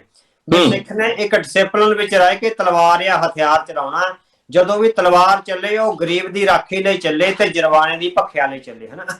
ਸੋ ਜਿਹੜਾ ਸਿੱਖ ਦਾ ਹਥਿਆਰ ਚਲਾਉਣ ਦਾ ਕਨਸੈਪਟ ਹੈਗਾ ਉਹ ਗੁਰੂ ਸਾਹਿਬ ਤੇ ਗੁਰਬਾਣੀ ਦੇ ਅਧੀਨ ਹੋਣਾ ਚਾਹੀਦਾ ਹੈ। ਪਰ ਜਿਹੜੇ ਇਹ ਸਾਡੇ ਨੌਜਵਾਨ ਭਟਕੇ ਹੋਏ ਨੇ, ਜਿਹੜੇ ਗੈਂਗਵਾਰਾਂ ਵਿੱਚ ਫਸੇ ਨੇ, ਅਸਲ ਵਿੱਚ ਗੁਰਬਾਣੀ ਤੇ ਗੁਰੂ ਦੇ ਫਲਸਫੇ ਤੋਂ ਤੇ ਗੁਰੂ ਸਾਹਿਬ ਦੀ ਸਿੱਖਿਆ ਤੋਂ ਭਟਕੇ ਹੋਏ ਨੇ। ਇਹ ਨਿੱਜੀ ਲੜਾਈਆਂ ਵਿੱਚ ਫਸ ਗਏ ਹੋਏ ਨੇ। ਸੋ ਗੁਰੂ ਸਾਹਿਬ ਦੀ ਅਗਵਾਈ ਵਿੱਚ ਜਿਨ੍ਹਾਂ ਨੇ ਹਥਿਆਰ ਚਲਾਏ ਨੇ, ਉਹਨਾਂ ਨੇ ਪਿਛਲੇ 25-30 ਸਾਲਾਂ ਦੌਰਾਨ ਜਿਨ੍ਹਾਂ ਨੇ ਆਪਣੀ ਕੌਮ ਤੇ ਹੋਏ ਸਾਕਿਆਂ ਦੇ ਖਿਲਾਫ ਰੋਹ ਨਾਲ ਆਵਾਜ਼ ਉਠਾਈ, ਉਹਨਾਂ ਨੇ ਵੱਡੇ ਵੱਡੇ ਕੀਰਤੀਮਾਨ ਸਥਾਪਿਤ ਕੀਤੇ ਆ ਹਥਿਆਰਬੰਦ ਜੰਗ ਦੇ ਮੈਦਾਨ ਵਿੱਚ, ਹਨਾ। ਸੋ ਟੀਸੀ ਦੇ ਬੇਰ ਆ ਜਿਹੜੇ ਉਹਨਾਂ ਨੇ ਤੋੜੇ ਆ। ਬਹੁਤ ਵੱਡੀਆਂ ਜਿਹੜੀਆਂ ਰਾਜਨੀਤਿਕ ਸ਼ਕਤੀਆਂ ਸੀ ਉਹਨਾਂ ਨੂੰ ਕਹਿ ਸਕਦੇ ਵੀ ਲੋਹੇ ਦੇ ਚਨੇ ਚਬਾਏ ਸੀ। ਸੋ ਗੁਰੂ ਸਾਹਿਬ ਦੀ ਸਿੱਖਿਆ ਅਨੁਸਾਰ ਉਹ ਸੰਘਰਸ਼ ਹੀ ਤੇ ਉਸ ਤਰ੍ਹਾਂ ਗੁਰੂ ਦੇ ਡਿਸਪਲਿਨ ਵਿੱਚ ਰਹਿ ਕੇ ਚਲਾਏ ਹਥਿਆਰ ਹੀ ਜਾਇਜ਼ ਮੰਨੇ ਜਾਂਦੇ ਆ। ਇਹ ਜਿਹੜੀ ਭਟਕਣ ਦੀ ਨਿਸ਼ਾਨੀ ਆ। ਸੋ ਇਹ ਸਾਡੀ ਜਵਾਨੀ ਜਿਹੜੀ ਗੁਰੂ ਦੇ ਰਾਹ ਤੋਂ ਭਟਕੀ ਹੋਈ ਆ, ਜਿਹੜੀ ਔਰੰਗਜ਼ੇਬੀ ਤਰਜ਼ੇ ਕਿਸਮ ਦੀ ਤਰਜ਼ੇ ਜ਼ਿੰਦਗੀ ਤੇ ਮੋਹਿਤ ਹੋਈ ਆ, ਜਿਹੜੀ ਹੀਰੋਇਜ਼ਮ ਦਾ ਸ਼ਿਕਾਰ ਆ, ਜਿਹੜੀ ਹਿੰਦੀ ਫਿਲਮ ਇੰਡਸਟਰੀ ਦਾ ਸ਼ਿਕਾਰ ਆ। ਸੋ ਇਹ ਉਹਨਾਂ ਸਾਰੇ ਲੋਕਾਂ ਦਾ ਇੱਕ ਕਾਰ ਆ। ਸੋ ਅਸੀਂ ਪੰਜਾਬ ਦੀ ਜਵਾਨੀ ਨੂੰ ਇਹ ਬੇਨਤੀ ਕਰਾਂਗੇ ਕਿ ਉਹ ਗੁਰੂ ਦੇ ਚਰਨਾਂ ਨਾਲ ਜੁੜ ਕੇ ਹੀ ਆਪਣੀਆਂ ਸਾਰੀਆਂ ਸਰਗਰਮੀਆਂ ਰੱਖਣ। ਗੁਰਮਤਿ ਦੀ ਸੇਧ ਵਿੱਚ ਕੀਤਾ ਹੋਇਆ ਕਾਰਜ ਹੀ ਕੋਈ ਕੌਮੀ ਕਾਰਜ ਬਣ ਸਕਦਾ ਹੈ। ਨਹੀਂ ਤਾਂ ਇਸ ਤਰ੍ਹਾਂ ਨੌਜਵਾਨਾਂ ਦੀਆਂ ਖੁਦਕੁਸ਼ੀਆਂ ਹੋਣਗੀਆਂ। ਪੁਲਿਸ ਮੁਕਾਬਲੇ ਝੂਠਾ ਬਣਾਇਆ, ਸੱਚਾ ਬਣਾਇਆ। ਕਿਸੇ ਘਰ ਦੇ 2 ਚਿਰਾਗ ਆ ਉਹ ਬੁਝ ਗਏ ਹੋਏ ਨੇ। ਸੋ ਉਹਨਾਂ ਨੇ ਵੀ ਪਿਛਲੇ ਦਿਨੀ 2 ਥਾਣੇਦਾਰਾਂ ਦਾ ਕਤਲ ਕੀਤਾ। ਸੋ ਉਹ ਥਾਣੇਦਾਰ ਵੀ ਕਿਸੇ ਪੰਜਾਬ ਦੀ ਮਾਂ ਦੇ ਜਾਏ ਸਨ, ਹਨਾ। ਸੋ ਜਿਨ੍ਹਾਂ ਨੂੰ ਬਿਨਾਂ ਕਿਸੇ ਗੱਲ ਤੋਂ ਜਾਂ ਕੋਈ ਛੋਟੀ ਮੋਟੀ ਜਿਹੜੀ ਇਹ ਤਕਰਾਰ ਹੋਣ ਤੋਂ ਜਿਹੜਾ ਕਤਲ ਕਰ ਦਿੱਤਾ ਗਿਆ। ਸੋ ਕਿਸੇ ਦੀ ਵੀ ਜੇ ਮੌਤ ਹੁੰਦੀ ਆ, ਚਾਹੇ ਉਹ ਪੁਲਿਸ ਅਫਸਰਾਂ ਦੀ ਹੋਈ ਆ, ਇਹਨਾਂ ਨੌਜਵਾਨਾਂ ਦੀ ਹੋਈ ਗਏ ਤਾਂ ਪੰਜਾਬ ਦੇ ਬੱਚੇ ਹੀ ਨਾ। ਪੰਜਾਬ ਦੇ 4 ਬੱਚੇ ਆ ਜਿਹੜੇ ਇਸ ਦਰਦਨਾਕ ਘਟਨਾ ਦੀ ਭੇਟ ਚੜ ਗਏ, 2 ਪੁਲਿਸ ਵਾਲੇ ਤੇ 2 ਇਹ ਨੌਜਵਾਨ। ਸੋ ਇਹ ਭਟਕਣ ਦੀ ਨਿਸ਼ਾਨੀ ਆ। ਅਸੀਂ ਨੌਜਵਾਨਾਂ ਨੂੰ ਬੇਨਤੀ ਕਰਾਂਗੇ ਕਿ ਉਹ ਸਾਰੀਆਂ ਸਰਗਰਮੀਆਂ ਜਿਹੜੀਆਂ ਗੁਰਮਤਿ ਦੀ ਸੇਧ ਵਿੱਚ ਕਰਨ, ਜਿਹੜੀਆਂ ਇਸ ਕਿਸਮ ਦੀਆਂ ਸਰਗਰਮੀਆਂ ਨਹੀਂ ਵੀ ਆ, ਉਹਦੇ ਲਈ ਵੀ ਗੁਰੂ ਸਾਹਿਬ ਨੇ ਡਿਸਪਲਿਨ ਅਤੇ ਨਿਸ਼ਾਨਦੇਹੀਆਂ ਮਿੱਥੀਆਂ ਨੇ, ਉਸ ਅਨੁਸਾਰ ਕਰਨਾ ਚਾਹੀਦਾ, ਨਾ ਕਿ ਗੈਂਗਵਾਰਾਂ ਵਿੱਚ ਫਸ ਕੇ ਛੋਟੀਆਂ ਆਪਣੀਆਂ ਨਿੱਜੀ ਲੜਾਈਆਂ ਵਿੱਚ ਆਪਣੀ ਜਵਾਨੀ ਗਵਾਉਣੀ ਚਾਹੀਦੀ ਹੈ। ਭਾਈ ਅਵਤਾਰ ਸਿੰਘ ਜੀ, ਜੇ ਪੰਜਾਬ ਦੀ ਨੌਜਵਾਨੀ ਦੀ ਗੱਲ ਕਰੀਏ ਤਾਂ ਬੜਾ ਆਕਰਸ਼ਣ ਕਹਿ ਲਈਏ ਵੀ ਅਟਰੈਕਟ ਹੁੰਦੀ ਹੈ ਜਵਾਨੀ ਇਹਨਾਂ ਗੈਂਗਸਟਰਸ ਵਾਲੇ ਪਾਸੇ ਨੂੰ। ਮਤਲਬ ਕਿ ਇਹਨਾਂ ਨੂੰ ਆਪਣੇ ਉਸਤਾਦ ਗੁਰੂ ਤੱਕ ਨਾਮ ਜਿਹੜੇ ਦੇ ਦਿੱਤੇ ਗਏ ਨੇ। ਇਹਨਾਂ ਦੀ ਫੈਨ ਫੋਲੋਇੰਗ ਹੈ ਇਹਨਾਂ ਦੇ। ਜੇਕਰ ਇਹਨਾਂ ਦੇ ਨਾਮ ਤੇ ਪੇਜ ਬਣ ਜਾਂਦੇ ਨੇ ਫੇਸਬੁੱਕ ਦੇ ਉੱਤੇ ਤਾਂ ਉਹਨਾਂ ਨੂੰ ਬਹੁਤ ਸਾਰੇ ਲਾਈਕਸ ਹੁੰਦੇ ਨੇ, ਬੜਾ ਉਹਨਾਂ ਦੀ ਫੈਨ ਫੋਲੋਇੰਗ ਜਿਹੜੀ ਆ ਵੱਧ ਜਾਂਦੀ ਹੈ। ਆਖਰ ਇਸ ਪਿੱਛੇ ਤੁਸੀਂ ਕੀ ਦੇਖਦੇ ਹੋ ਕਿ ਸੇਮ ਇਹੀ ਵਰਤਾਰਾ ਜਿਵੇਂ ਉਹ ਗੈਂਗਸਟਰ ਬਣ ਗਏ ਤਾਂ ਇਸੇ ਤਰ੍ਹਾਂ ਇਹਨਾਂ ਨੌਜਵਾਨਾਂ ਦੀ ਜਿਹੜੀ ਹੈ ਮਨ ਦੀ ਚਾਹ ਹੈ? ਹਾਂਜੀ, ਉਹ ਜਿਹੜੇ ਸਾਡੇ ਮਾਡਲ ਆ ਉਹ ਬਦਲ ਗਏ ਹੋਏ ਆ ਨਾ। ਜੇ ਸਾਡੇ ਨੌਜਵਾਨੀ ਦਾ ਜਿਹੜਾ ਮਾਡਲ ਆ ਉਹ ਬਦਲ ਗਿਆ ਹੋਇਆ। ਮਾਡਲ ਸਾਨੂੰ ਗੁਰਮਤਿ ਦੀ ਸਿੱਖਿਆ ਵਿੱਚੋਂ ਹੀ ਚੰਗੇ ਮਾਡਲ ਮਿਲ ਸਕਦੇ ਆ, ਹਨਾ। ਜਦੋਂ ਗੁਰਬਾਣੀ ਨਾਲੋਂ ਸਾਡਾ ਨਾਤਾ ਟੁੱਟ ਜਾਂਦਾ ਤਾਂ ਸਾਡੇ ਜਿਹੜੇ ਜੁਝਾਰੂ ਯੋਧੇ ਆ, ਚਾਹੇ ਉਹ ਪੁਰਾਤਨ ਆ ਜਾਂ ਵਰਤਮਾਨ ਆ, ਜਿਨ੍ਹਾਂ ਨੇ ਇਸ ਧਰਤੀ ਤੇ ਬਹੁਤ ਵੱਡੇ ਆ ਜਿਹੜੇ ਖਾੜਕੂ ਐਕਸ਼ਨ ਕਰਕੇ ਸਿੱਖ ਕੌਮ ਦਾ ਸਿਰ ਮਾਣ ਨਾਲ ਉੱਚਾ ਚੁੱਕਿਆ। ਸੋ ਜੇ ਤਾਂ ਸਾਡੇ ਉਹ ਹੋਣਗੇ ਸਾਡੇ ਮਾਡਲ, ਤਾਂ ਜਿਹੜੀ ਗੁਰਮਤ ਦੀ ਸਿੱਖਿਆ ਦੇ ਅਧੀਨ ਜੇ ਅਸੀਂ ਕੋਈ ਕਾਰਵਾਈ ਕਰਾਂਗੇ ਤਾਂ ਉਹ ਕੌਮ ਲਈ ਇੱਕ ਜਜ਼ਬੇ ਵਾਲਾ ਤੇ ਕੌਮ ਲਈ ਕੁਰਬਾਨੀ ਵਾਲਾ ਕਾਰਜ ਹੋਊਗਾ। ਪਰ ਇਹ ਹੈਗੀ ਹੈ ਜਦੋਂ ਸਾਡੀ ਮਾਡਲ, ਸਾਡੀਆਂ ਜੜ੍ਹਾਂ ਟੁੱਟ ਜਾਂਦੀਆਂ, ਅਸੀਂ ਆਪਣੀਆਂ ਜੜ੍ਹਾਂ ਤੋਂ ਟੁੱਟ ਜਾਂਦੇ ਹਾਂ, ਤਾਂ ਇਸ ਕਿਸਮ ਦੀ ਇਹ ਖੁਦਕੁਸ਼ੀ ਦਾ ਰਾਹ ਹੈ, ਇਹ ਹਥਿਆਰਾਂ ਦਾ ਰਾਹ ਖੁਦਕੁਸ਼ੀ ਦਾ ਰਾਹ ਹੈ। ਬਿਨਾਂ ਕਿਸੇ ਕੰਮ ਤੋਂ, ਬਿਨਾਂ ਕਿਸੇ ਕਾਰਜ ਤੋਂ, ਬਿਨਾਂ ਕਿਸੇ ਜਿਸ ਤਰ੍ਹਾਂ ਕਹਿ ਸਕੇ ਵੀ ਕਿਸੇ ਕੌਮੀ ਕਾਰਜ ਤੋਂ ਬਿਨਾਂ ਹਥਿਆਰ ਚਲਾਏ ਜਾ ਰਹੇ ਆ। ਸੋ ਉਹਦੇ ਚੋਂ ਸਾਡੀ ਕੌਮ ਨੇ ਤਾਂ ਮੱਸਾ ਰੰਗੜ ਦੇ ਸਿਰ ਵੱਢੇ ਆ, ਜਿਨ੍ਹਾਂ ਨੇ ਕੌਮ ਲਈ ਚੁਣੌਤੀਆਂ ਦਿੱਤੀਆਂ ਸੀ, ਹਨਾ। ਤੇ ਉਹਦੇ ਬਾਅਦ ਬਾਬਾ ਦੀਪ ਸਿੰਘ ਜੀ ਨੇ ਉਹਨਾਂ ਨਾਲ ਲੋਹਾ ਲਿਆ, ਜਿਨ੍ਹਾਂ ਨੇ ਸਾਡੇ ਗੁਰੂ ਧਾਮਾਂ ਤੇ ਹਮਲੇ ਕੀਤੇ ਸੀਗੇ। ਸੋ ਸਿੱਖਾਂ ਵਿੱਚ ਜਿਹੜੀ ਹਥਿਆਰ ਚਲਾਉਣ ਦੀ ਜਿਹੜੀ ਰਵਾਇਤ ਉਹ ਇਹੀ ਆ ਵੀ ਆਪਣੇ ਗੁਰੂ ਸ਼ਬਦ ਤੇ ਹਮਲਾ, ਸਿੱਖ ਕੌਮ ਤੇ ਹਮਲਾ ਤੇ ਸਿੱਖ ਇਤਿਹਾਸ ਤੇ ਹਮਲਾ ਕਰਨ ਵਾਲੇ ਆ, ਉਹਨਾਂ ਦੁਸ਼ਟਾਂ ਦੇ ਖਿਲਾਫ ਹੀ ਆਪਾਂ ਲੜਾਈ ਲੜਨੀ ਆ। ਇਹ ਜਿਹੜਾ ਹੈਗਾ ਵੀ ਇਹ ਮਾਡਰਨ ਕਲਚਰ ਵਿੱਚ ਆ ਕੇ ਜਿਹੜਾ ਇੱਕ ਮਾਡਰਨ ਕਿਸਮ ਦਾ ਇਹ ਵਰਤਾਰਾ ਚੱਲਿਆ, ਇਹ ਪੰਜਾਬ ਦੀ ਜਵਾਨੀ ਦਾ ਰਾਹ ਨਹੀਂ ਹੈ। ਪੰਜਾਬ ਦੀ ਜਵਾਨੀ ਨੂੰ ਇਸ ਤੋਂ ਮੁੜਨਾ ਚਾਹੀਦਾ। ਇਹ ਗੈਂਗਸਟਰਾਂ ਦੀ ਜਿਹੜੀ ਫੋਲੋਇੰਗ ਛੱਡ ਕੇ ਆਪਣੇ ਗੁਰੂ ਦੀ ਫੋਲੋਇੰਗ ਤੇ ਸਿੱਖ ਵਿਦਵਾਨਾਂ ਦੀ, ਸੱਚੇ ਸੁੱਚੇ ਸਿੱਖ ਵਿਦਵਾਨਾਂ ਦੀ ਫੋਲੋਇੰਗ ਕਰਨੀ ਚਾਹੀਦੀ ਹੈ। ਬਿਲਕੁਲ ਜੀ, ਬਿਲਕੁਲ। ਵਾਕਈ ਜਦੋਂ ਇਹਨਾਂ ਗੈਂਗਸਟਰਸ ਦੀ ਚੜ੍ਹਤ ਹੁੰਦੀ ਹੈ ਤਾਂ ਬਹੁਤ ਸਾਰੇ ਲੋਕ ਇਹਨਾਂ ਦੀ ਐਸ਼ ਭਰੀ ਜ਼ਿੰਦਗੀ ਦੇਖ ਕੇ ਇਹਨਾਂ ਵੱਲ ਆਕਰਸ਼ਿਤ ਹੋ ਜਾਂਦੇ ਨੇ। ਉਹ ਸੋਚਦੇ ਨੇ ਕਿ ਸ਼ਾਇਦ ਇਹ ਰਾਹ ਜਿਹੜਾ ਹੈ ਜ਼ਿਆਦਾ ਵਧੀਆ ਹੈ, ਇਹਦੇ ਵਿੱਚ ਸ਼ੌਹਰਤ ਵੀ ਹੈ, ਪੈਸਾ ਵੀ ਹੈ ਤੇ ਲੋਕ ਰਿਸਪੈਕਟ ਵੀ ਕਰਦੇ ਨੇ, ਜੇ ਆਪਾਂ ਕਹਿ ਲਈਏ। ਪਰ ਅੰਤ ਜਿਹੜਾ ਹੈ ਉਹ ਬਹੁਤ ਮਾੜਾ ਹੁੰਦਾ ਹੈ। ਜਿਵੇਂ ਵਿੱਕੀ ਗੌਂਡਰ ਦੇ ਮਾਪੇ ਇਸ ਵੇਲੇ ਆਪਣੇ ਪੁੱਤਰ ਨੂੰ ਤਰਸ ਰਹੇ ਹੋਣਗੇ, ਹਰ ਪਲ ਜਿਹੜੇ ਉਹ ਮਰ ਰਹੇ ਹੋਣਗੇ, ਤਾਂ ਇਸੇ ਤਰ੍ਹਾਂ ਜੈਪਾਲ ਭੁੱਲਰ ਜਾਂ ਫਿਰ ਜਿਹੜਾ ਦੂਸਰਾ ਨੌਜਵਾਨ ਮਾਰਿਆ ਗਿਆ, ਉਸਦੇ ਮਾਪੇ ਵੀ ਪਲ ਪਲ ਆਪਣੇ ਪੁੱਤਰਾਂ ਦੀ ਯਾਦ ਦੇ ਵਿੱਚ ਤਰਸਣਗੇ। ਇਹ ਇੱਕ ਮੌਤ ਨਹੀਂ ਹੋਈ, ਪੂਰਾ ਪਰਿਵਾਰ ਮਾਰਿਆ ਜਾਂਦਾ। ਜਦੋਂ ਇੱਕ ਮੌਤ ਜਿਹੜੀ ਹੈ, ਜਿਹੜੀ ਇਸ ਤਰ੍ਹਾਂ ਦੀ ਬੇਵਕਤੀ ਮੌਤ ਹੋ ਜਾਂਦੀ ਹੈ, ਉਹ ਵੀ ਇਸ ਤਰ੍ਹਾਂ ਦੇ ਹਾਲਾਤਾਂ ਦੇ ਵਿੱਚ ਪੂਰਾ ਪਰਿਵਾਰ ਜਿਹੜਾ ਮਾਰਿਆ ਜਾਂਦਾ, ਮਾਪਿਓ ਜਿਹੜੇ ਨੇ ਜਿਉਂਦੇ ਜੀ ਮਾਰੇ ਜਾਂਦੇ ਨੇ। ਸੋ ਇਸ ਤਰ੍ਹਾਂ ਇਹ ਜਿਹੜਾ ਹੈ ਰਾਹ ਅਪਣਾਉਣ ਨਾਲੋਂ ਜਿਹੜਾ ਜਿਵੇਂ ਭਾਈ ਅਵਤਾਰ ਸਿੰਘ ਜੀ ਨੇ ਦੱਸਿਆ, ਉਸ ਰਾਹ ਦੇ ਉੱਤੇ ਚੱਲਣਾ ਜਿਹੜਾ ਹੈ ਸਮੇਂ ਦੀ ਲੋੜ ਵੀ ਹੈ ਕਿ ਅਸੀਂ ਆਪਣਾ ਜਿੰਨਾ ਜੋਸ਼, ਨੌਜਵਾਨੀ ਦਾ ਜੋਸ਼ ਹੁੰਦਾ, ਉਹ ਉਸ ਪਾਸੇ ਲਗਾ ਵੀ ਸਕਦੇ ਹਾਂ। ਸੋ ਇਸ ਚੀਜ਼ਾਂ ਤੋਂ ਅਵੋਇਡ ਕਰਕੇ ਤੇ ਇੱਕ ਵਧੀਆ ਫਿਊਚਰ ਭਵਿੱਖ ਬਣਾਉਣ ਵਾਲੇ ਪਾਸੇ ਨੂੰ ਸਾਡੀ ਨੌਜਵਾਨੀ ਨੂੰ ਵਧਣਾ ਚਾਹੀਦਾ। ਭਾਈ ਅਵਤਾਰ ਸਿੰਘ ਜੀ, ਅਗਲਾ ਮਸਲਾ ਵੀ ਜਿਹੜਾ ਸਾਡੇ ਕੋਲ ਪਹੁੰਚਿਆ ਹੋਇਆ, ਪਿਛਲੇ ਦਿਨਾਂ ਤੋਂ ਬਹੁਤ ਚਰਚਾ ਦੇ ਵਿੱਚ ਹੈ, ਸੋਸ਼ਲ ਮੀਡੀਆ ਦੇ ਉੱਤੇ ਗਹਿਮਾ ਗਹਿਮੀ ਚੱਲ ਰਹੀ ਹੈ, ਟੀਵੀ ਚੈਨਲਾਂ ਦੇ ਉੱਤੇ ਬਹੁਤ ਸਾਰਾ ਕੁਝ ਜਿਹੜਾ ਬਹਿਸ ਇਹਦੇ ਉੱਤੇ ਵੀ ਚੱਲ ਰਹੀ ਹੈ। ਇਹ ਮਸਲਾ ਹੈਗਾ ਜੀ ਸੁਖਪਾਲ ਸਿੰਘ ਖਹਿਰਾ ਹੋਰਾਂ ਦਾ, ਜਿਨ੍ਹਾਂ ਨੂੰ ਇੱਕ ਵਿਵਾਕ ਲੀਡਰ ਮੰਨਿਆ ਜਾਂਦਾ ਸੀ। ਪਾਰਟੀਆਂ ਤੋਂ, ਰਵਾਇਤੀ ਪਾਰਟੀਆਂ ਤੋਂ ਬਾਗੀ ਹੋਏ ਸੁਖਪਾਲ ਸਿੰਘ ਖਹਿਰਾ ਆਮ ਆਦਮੀ ਪਾਰਟੀ ਦੇ ਵਿੱਚ ਚਲੇ ਗਏ, ਕਾਂਗਰਸ ਛੱਡ ਕੇ। ਉੱਥੇ ਵੀ ਦਾਲ ਨਹੀਂ ਗਲੀ, ਉਸ ਤੋਂ ਬਾਅਦ ਤੀਸਰੀ ਪਾਰਟੀ ਬਣਾ ਲਈ, ਫਿਰ ਇੱਕ ਫਰੰਟ ਬਣਾ ਲੈਂਦੇ ਨੇ, ਡੈਮੋਕ੍ਰੈਟਿਕ ਅਲਾਈਅੰਸ ਕਰ ਲੈਂਦੇ ਨੇ, ਉੱਥੇ ਵੀ ਗੱਲਬਾਤ ਨਹੀਂ ਬਣਦੀ ਤੇ ਅੱਜ ਉਹਨਾਂ ਦੀ ਵਾਪਸੀ ਹੋ ਚੁੱਕੀ ਹੈ ਕਾਂਗਰਸ ਦੇ ਵਿੱਚ। ਤੇ ਉਹਨਾਂ ਦੇ ਚਾਹਣ ਵਾਲਿਆਂ ਦੇ ਵਿੱਚ ਬੜੀ ਨਿਰਾਸ਼ਤਾ ਵੇਖਣ ਨੂੰ ਮਿਲ ਰਹੀ ਹੈ। ਕੁੱਲ ਮਿਲਾ ਕੇ ਆਪਾਂ ਕਹਿ ਲਈਏ ਵੀ 99% ਲੋਕ ਅੱਜ ਉਹਨਾਂ ਨੂੰ ਜਿਹੜਾ ਹੈ ਬੁਰਾ ਭਲਾ ਵੀ ਕਹਿ ਰਹੇ ਨੇ, ਬੜੀ ਸ਼ਬਦਾਵਲੀ ਵੀ ਜਿਹੜੀ ਹੈ ਮੰਦੀ ਬੋਲੀ ਜਾ ਰਹੀ ਉਹਨਾਂ ਦੇ ਖਿਲਾਫ। ਸੋ ਕਿਵੇਂ ਦੇਖਦੇ ਹੋ ਇਹ ਸਾਰਾ ਵਰਤਾਰਾ ਹੋਇਆ ਸੁਖਪਾਲ ਸਿੰਘ ਖਹਿਰਾ ਹੋਰਾਂ ਦਾ? ਕਾਂਗਰਸ ਪਾਰਟੀ ਦੇ ਵਿੱਚ ਜਾਣਾ ਜਾਇਜ਼ ਹੈ ਜਾਂ ਫਿਰ ਲੋਕਾਂ ਦਾ ਗੁੱਸਾ ਜਾਇਜ਼ ਹੈ? ਦੇਖੋ ਜੀ, ਇਹ ਆਪਾਂ ਨਾ ਇਹ ਕਾਫੀ ਅਸਲ ਚ ਵਿਸਥਾਰ ਦੀ ਮੰਗ ਕਰਦਾ ਹੈਗਾ, ਹਨਾ। ਹੁਣ ਸੁਖਪਾਲ ਸਿੰਘ ਖਹਿਰਾ ਨੂੰ ਇੱਕ ਬੇਬਾਕ ਲੀਡਰ ਮੰਨਿਆ ਜਾਂਦਾ ਸੀ ਔਰ ਪੰਜਾਬ ਦੇ ਹੱਕਾਂ ਹਿੱਤਾਂ ਲਈ ਲੜਨ ਵਾਲਾ ਤੇ ਖੜਨ ਵਾਲਾ ਤੇ ਬੋਲਣ ਵਾਲਾ ਲੀਡਰ ਮੰਨਿਆ ਜਾਂਦਾ ਸੀ, ਹਨਾ। ਬਿਲਕੁਲ। ਦੂਜੇ ਪਾਸੇ ਆ ਵੀ ਉਹ ਰਾਜਨੀਤੀ ਦੇ ਖੇਤਰ ਵਿੱਚ ਸਰਗਰਮਾ ਬੰਦਾ, ਹਨਾ। ਸੋ ਰਾਜਨੀਤੀ ਪੰਜਾਬ ਦੇ ਜਾਂ ਸਮੁੱਚੇ ਭਾਰਤ ਦੇ ਲੋਕ ਜਿਹੜੇ ਰਾਜਨੀਤੀ ਵਿੱਚ ਸ਼ਾਮਲ ਨੇ, ਉਹ ਉਹਨਾਂ ਦੀ ਜੌਬ ਆ, ਉਹਨਾਂ ਦਾ ਪ੍ਰੋਫੈਸ਼ਨ ਆ, ਹਨਾ। ਹੁਣ ਤੁਸੀਂ ਦੇਖੋ ਵੀ ਜੇ ਆਪਾਂ ਨੂੰ ਕਿਸੇ ਇੱਕ ਕੰਪਨੀ ਚੋਂ ਜੌਬ ਖਤਮ ਹੋ ਜਾਂਦੀ ਹੈ ਤਾਂ ਆਪਾਂ ਦੂਜੀ ਕੰਪਨੀ ਇੱਕਦਮ ਲੱਭਦੇ ਆ ਵੀ ਸਾਡਾ ਰੁਜ਼ਗਾਰ ਚੱਲਦਾ ਰਹੇ, ਹਨਾ। ਸੋ ਇਹ ਸਭ ਤੋਂ ਪਹਿਲਾ ਮਸਲਾ ਤਾਂ ਉਹਨਾਂ ਦੇ ਨਿੱਜੀ ਰੁਜ਼ਗਾਰ ਦਾ ਹੈ। ਬੇਸ਼ੱਕ ਉਹ ਬੋਲਦੇ ਆ, ਬੜੇ ਵਧੀਆ ਬਿਆਨ ਦਿੰਦੇ ਆ, ਬੜਾ ਕੁਝ ਕਹਿੰਦੇ ਆ, ਲੋਕਾਂ ਨੂੰ ਭੁਲੇਖਾ ਦਿੰਦੇ ਆ, ਹਨਾ। ਪਰ ਅੰਤ ਨੂੰ ਤਾਂ ਮਸਲਾ ਇਹ ਆਉਂਦਾ ਵੀ ਮੇਰਾ ਰੁਜ਼ਗਾਰ, ਮੇਰਾ ਆਪਣਾ ਭਵਿੱਖ ਕਿੱਥੇ ਆ, ਹਨਾ। ਮੇਰਾ ਨਿੱਜੀ ਰੁਜ਼ਗਾਰ, ਗਾਂ ਨੂੰ ਮੇਰਾ ਪੁੱਤ ਵੱਡਾ ਹੋ ਰਿਹਾ, ਉਹਨੂੰ ਵੀ ਮੈਂ MLA ਬਣਾਉਣਾ। ਸੋ ਉਹਦਾ ਭਵਿੱਖ, ਹਨਾ, ਵੀ ਉੱਤੇ ਉਹ ਜਿਹੜੀਆਂ ਵੱਡੀਆਂ ਗੱਲਾਂ ਕੀਤੀਆਂ ਹੁੰਦੀਆਂ, ਅਸਲ ਚ ਉਹਨਾਂ ਨੇ ਸਿਸਟਮ ਹੀ ਏਦਾਂ ਦਾ ਕ੍ਰੀਏਟ ਕਰ ਦਿੱਤਾ ਵੀ ਜਿਹੜਾ ਬੰਦਾ ਵੋਟ ਪੋਲਿਟਿਕਸ ਵਾਲੇ ਸਿਸਟਮ ਵਿੱਚ ਆ ਗਿਆ, ਉਹ ਕੋਈ ਸੁਧਾਰ ਨਹੀਂ ਲਿਆ ਸਕਦਾ। ਅੱਛਾ ਜੀ। ਹਾਂਜੀ, ਉਹ ਗੱਲਾਂ ਤੁਸੀਂ ਜਿੰਨੀਆਂ ਮਰਜ਼ੀ ਕਰ ਲਓ, ਵੋਟ ਪੋਲਿਟਿਕਸ ਦਾ ਸਿਸਟਮ ਹੀ ਇੰਨਾ ਮਾੜਾ ਹੈਗਾ ਨਾ। ਇਹ ਸਾਰਾ ਜਿਹੜਾ ਸੋ ਕਾਲਡ ਜਮਹੂਰੀਅਤ ਦਾ, ਇਹਦੇ ਵਿੱਚ ਬੰਦੇ ਦੀ ਆਤਮਾ ਮਰ ਜਾਂਦੀ ਆ।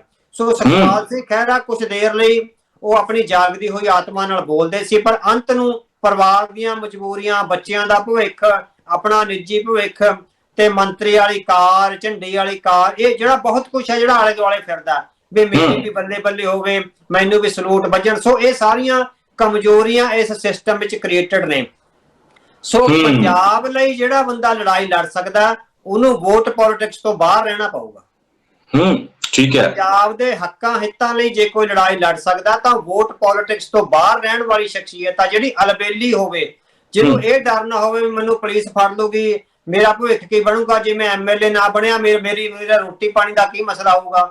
ਸੋ ਉਹ ਬਿਯੋਂਡ ਇਸ ਸਿਸਟਮ ਤੋਂ ਪਾਰ ਪਾਇਆ ਹੋਇਆ ਜਿਹੜਾ ਵਿਅਕਤੀ ਆ ਉਹ ਪੰਜਾਬ ਦੀ ਖੁਦਮੁਖਤਿਆਰੀ ਲਈ ਲੜਾਈ ਲੜ ਰੱਖ ਸਕਦਾ। ਸੋ ਨਹੀਂ, ਬਾਕੀ ਤਾਂ ਇਹ ਹੋਗਾ ਵੀ ਕੁਝ ਸਮੇਂ ਲਈ ਸਾਨੂੰ ਅਚੰਭਾ ਜਿਹਾ ਦੇਣਗੇ ਕੁਝ ਲੀਡਰ, ਜਿੱਦਾਂ ਭਾਈ ਸੁਖਪਾਲ ਸਿੰਘ ਖਹਿਰਾ ਜੀ ਸੀ। ਇਹ ਨਹੀਂ ਮੈਂ ਕਹਿੰਦਾ ਇਮਾਨਦਾਰ ਨਹੀਂ, ਇਮਾਨਦਾਰ ਹੈ, ਅੱਜ ਵੀ ਇਮਾਨਦਾਰ ਆ, ਪੰਜਾਬ ਲਈ ਦਰਦ ਰੱਖਦਾ, ਪਰ ਜਦੋਂ ਗੱਲ ਨਿੱਜ ਤੇ ਆ ਜਾਂਦੀ ਵੀ ਜੇ ਮੇਰਾ ਹੀ ਕੁਛ ਨਾ ਬਣਿਆ, ਮੈਂ ਹੀ ਤਬਾਹ ਹੋ ਗਿਆ, ਮੇਰੀਆਂ ਗੱਲਾਂ ਨੂੰ ਕਿਹਨੇ ਸੁਣਿਆ। ਸੋ ਪੰਜਾਬ ਦੇ ਹੱਕਾਂ ਹਿੱਤਾਂ ਲਈ ਜਿਹੜੀ ਲੜਾਈ ਲੜਨ ਵਾਲੀਆਂ ਜਿਹੜੀਆਂ ਸ਼ਖਸੀਅਤਾਂ ਨੇ ਉਹ ਇਹ ਚਾਹੀਦੀਆਂ ਨੇ ਵੀ ਉਹ ਰਾਜਨੀਤੀ ਤੋਂ ਉੱਪਰ ਉੱਠ ਕੇ ਹੋਣੀਆਂ ਚਾਹੀਦੀਆਂ।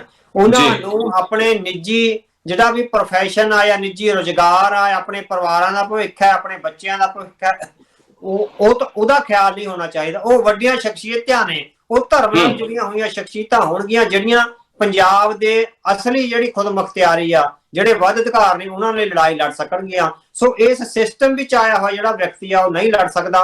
ਅਕਾਲੀ ਦਲ ਦਾ ਸੰਕਟ ਆਪਾਂ ਦੇਖ ਰਹੇ ਹਾਂ, ਕਿੱਡਾ ਵੱਡਾ ਧਰਮ ਮੋਰਚਾ ਲੱਗਿਆ ਪੰਜਾਬ ਦੇ ਹੱਕਾਂ ਹਿੱਤਾਂ ਲਈ, ਲੱਖਾਂ ਗ੍ਰਿਫਤਾਰੀਆਂ ਹੋਈਆਂ, ਹਜ਼ਾਰਾਂ ਸ਼ਹੀਦੀਆਂ ਹੋਈਆਂ, ਪਰ ਅੰਤ ਨੂੰ ਜਦੋਂ ਨਿੱਜੀ ਲਾਲਚ ਸਾਹਮਣੇ ਆ ਗਏ ਵੀ ਮੇਰੇ ਹੋਟਲ ਵੱਧ ਤੋਂ ਵੱਧ ਬਣ ਜਾਣ, ਮੇਰੇ ਰਿਸੋਰਟ ਬਣ ਜਾਣ, ਮੇਰੀਆਂ ਬੱਸਾਂ 500 ਹੋ ਜਾਣ, ਹਨਾ, ਮੈਂ ਟੈਲੀਵਿਜ਼ਨ ਚੈਨਲਾਂ ਦਾ ਮਾਲਕ ਹੋਵਾਂ, ਮੀਡੀਆ ਗਰੁੱਪ ਹੋਵੇ, ਮਤਲਬ ਕਿ ਜਦੋਂ ਤੁਸੀਂ ਇੱਕ ਬਿਜ਼ਨਸ ਵਿੱਚ ਪੈ ਜਾਂਦੇ ਹੋ, ਫਿਰ ਤੁਸੀਂ ਪੰਜਾਬ ਦੇ ਹੱਕਾਂ ਹਿੱਤਾਂ ਲਈ ਲੜਨ ਤੋਂ ਪਾਸੇ ਹੋ ਜਾਂਦੇ ਹੋ, ਪੰਜਾਬ ਨਾਲ ਗਦਾਰੀ ਕਰ ਰਹੇ ਹੁੰਦੇ ਹੋ। ਸੋ ਪੋਲੀਟੀਕਲ ਲੀਡਰਸ਼ਿਪ ਤੋਂ ਸਾਨੂੰ ਇਹ ਉਮੀਦ ਰੱਖਣੀ ਵੀ ਉਹ ਪੰਜਾਬ ਦੇ ਹੱਕਾਂ ਹਿੱਤਾਂ ਲਈ ਲੜਨਗੇ, ਇਹ ਬਿਲਕੁਲ ਨਹੀਂ ਲੜ ਸਕਦੇ, ਬਹੁਤ ਕਮਜ਼ੋਰ ਨੇ। ਇਹਨਾਂ ਸਾਰੀਆਂ ਦੀਆਂ ਫਾਈਲਾਂ ਮੋਦੀ ਦੇ ਟੇਬਲ ਤੇ ਪਈਆਂ, ਉਹ ਜਦੋਂ ਟਾਈਮ ਆਉਂਦਾ ਬਾਂਹ ਮਰੋੜ ਦਿੰਦੇ ਆ। ਸੋ ਸੁਖਪਾਲ ਸਿੰਘ ਖਹਿਰਾ ਦੀ ਬਾਂਹ ਵੀ ਉਹਨਾਂ ਨੇ ਮਰੋੜਤੀ ਆ, ਉਹ ਚੁੱਪ ਕਰਕੇ ਉਸ ਜਿਹੜੀ ਮੇਨ ਸਟ੍ਰੀਮ ਪੋਲਿਟਿਕਸ ਆ ਉਹਦੇ ਵਿੱਚ ਚਲੇ ਗਏ ਆ।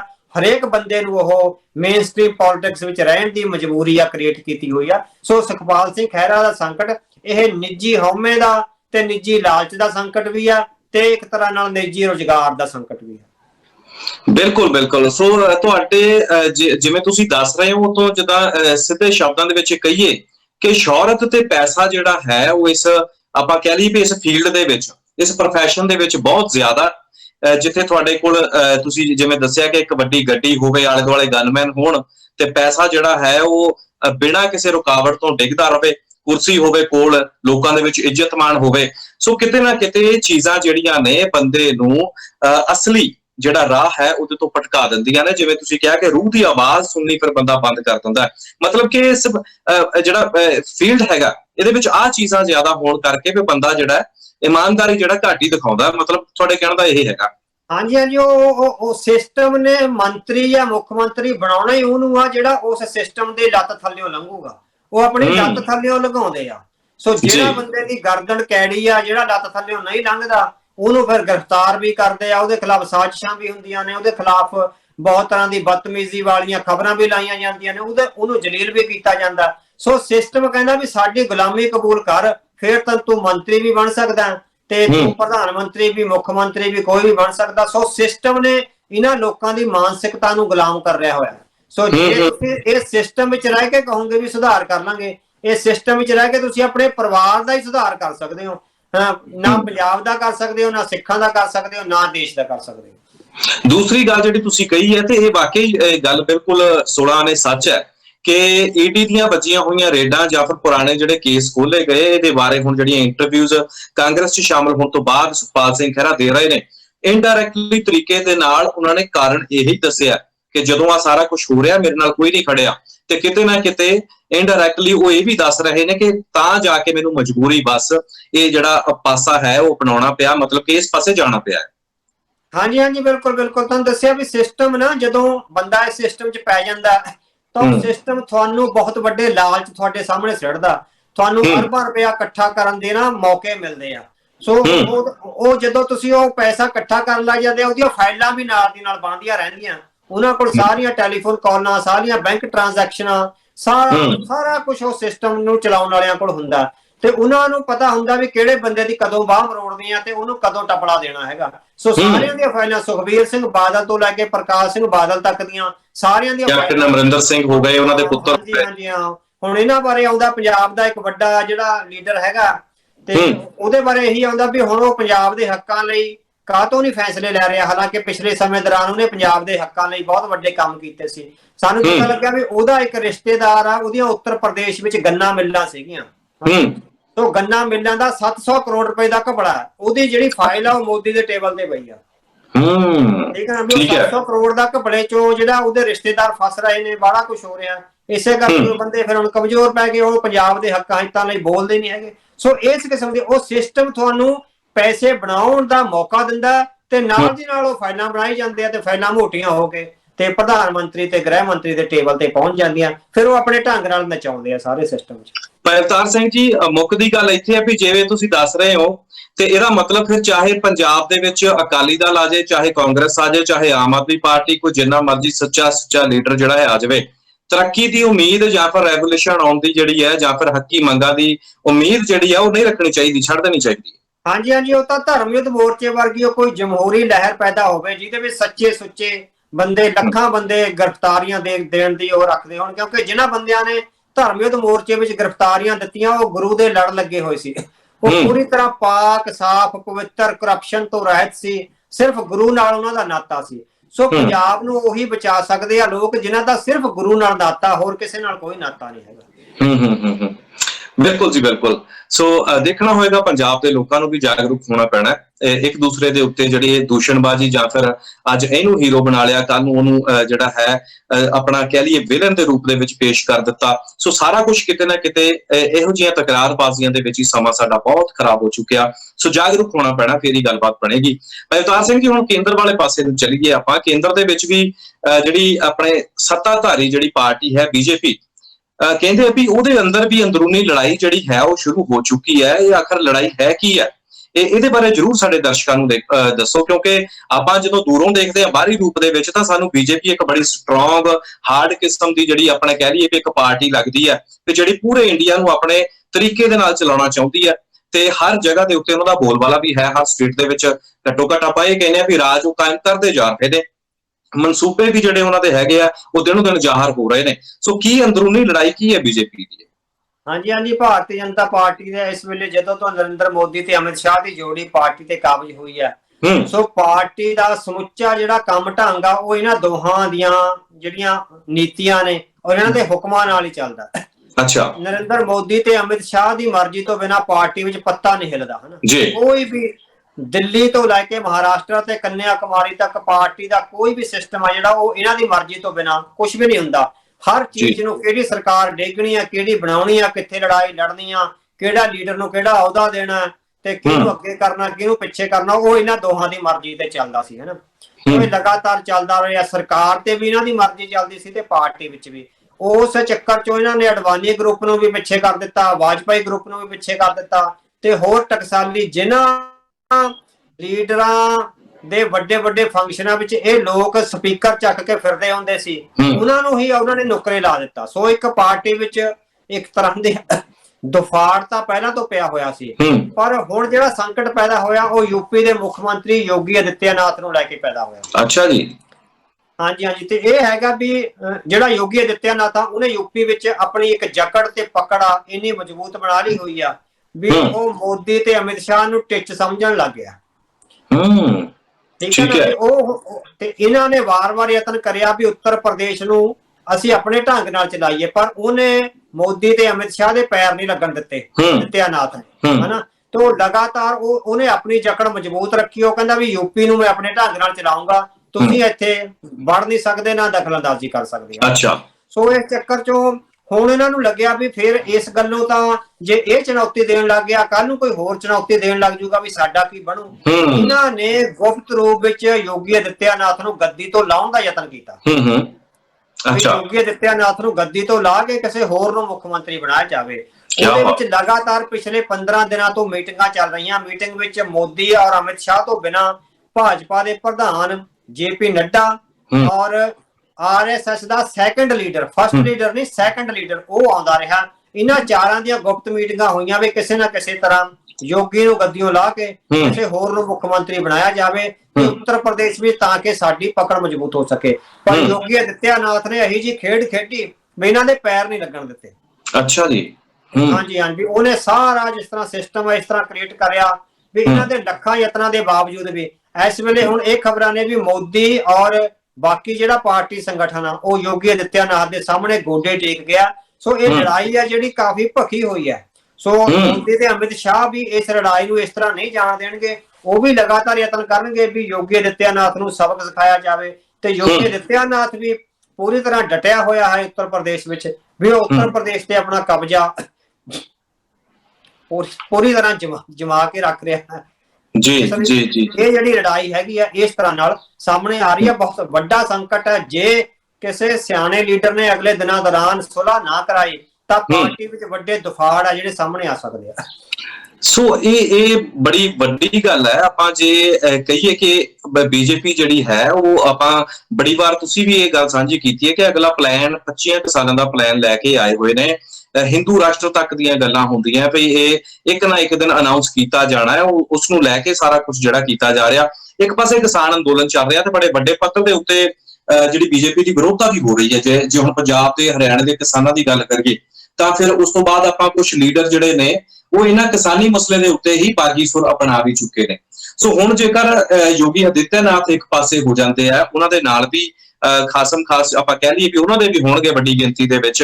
ਦੂਸਰੇ ਪਾਸੇ ਹੁਣ ਜਦੋਂ ਮੋਦੀ ਤੇ ਸ਼ਾਹ ਦੀ ਜੋੜੀ ਦੀ ਗੱਲ ਕਰਦੇ ਆ, ਅਜੀਤ ਡੋਭਾਲ ਜਾਂ ਇਹ ਸਾਰਿਆਂ ਦੀ ਗੱਲ ਕਰਦੇ ਆ, ਤਾਂ ਇਹ ਵੀ ਘੱਟ ਨਹੀਂ ਹੈਗੇ। ਆਪਾਂ ਇਹ ਵੀ ਮੰਨ ਕੇ ਚੱਲੀਏ ਤੇ ਫਿਰ ਇਹਦਾ ਭਵਿੱਖ ਕੀ ਵੇਖਦੇ ਹੋ ਬੀਜੇਪੀ ਦਾ? ਇਹ ਲੜਾਈ ਜਿਹੜੀ ਹੈ ਇਹ ਇਸੇ ਤਰ੍ਹਾਂ ਅੱਗੇ ਚੱਲੇਗੀ ਜਾਂ ਫਿਰ ਇਹਦਾ ਕੋਈ ਸਿੱਟਾ ਵੀ ਜਿਹੜਾ ਹੈ ਆਉਣ ਵਾਲੇ ਦਿਨਾਂ 'ਚ ਨਿਕਲੇਗਾ?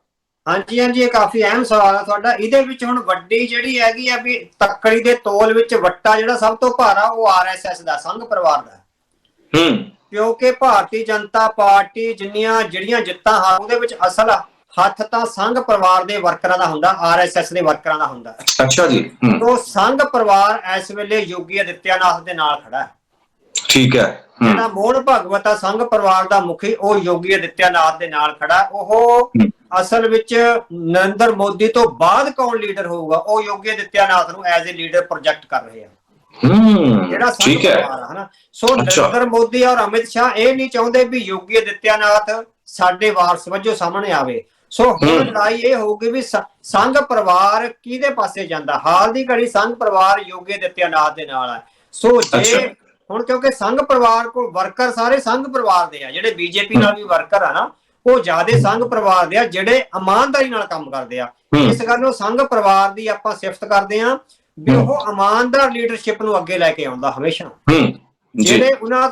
ਜਿਹੜੀ ਸੈਕੰਡ ਲੀਡਰਸ਼ਿਪ ਆ ਉਹਨੂੰ ਉਹ ਕਰਪਟ ਕਰ ਦਿੰਦਾ ਵੀ ਤਾਂ ਕਿ ਇਹਨਾਂ ਤੇ ਕਾਬੂ ਪਾਇਆ ਜਾ ਸਕੇ। ਜਿਸ ਤਰ੍ਹਾਂ ਆਪਾਂ ਸੁਖਪਾਲ ਸਿੰਘ ਖਹਿਰੇ ਵਾਲੀ ਗੱਲ ਕੀਤੀ ਆ, ਸਿਸਟਮ ਬਾਕੀਆਂ ਨੂੰ ਉਹ ਕਰਪਟ ਕਰ ਦਿੰਦੇ ਆ ਵੀ ਤਾਂ ਕਿ ਉਹਨਾਂ ਨੂੰ ਫਿਰ ਕਬਜ਼ੇ 'ਚ ਰੱਖਿਆ ਜਾ ਸਕੇ ਉਹਨਾਂ ਦੀ ਕਰਪਸ਼ਨ ਦੇ ਬੇਸਿਸ ਤੇ। ਪਰ ਜਿਹੜਾ ਮੇਨ ਲੀਡਰ ਹੁੰਦਾ ਉਹ ਇਮਾਨਦਾਰ ਲੈ ਕੇ ਆਉਂਦੇ ਆ।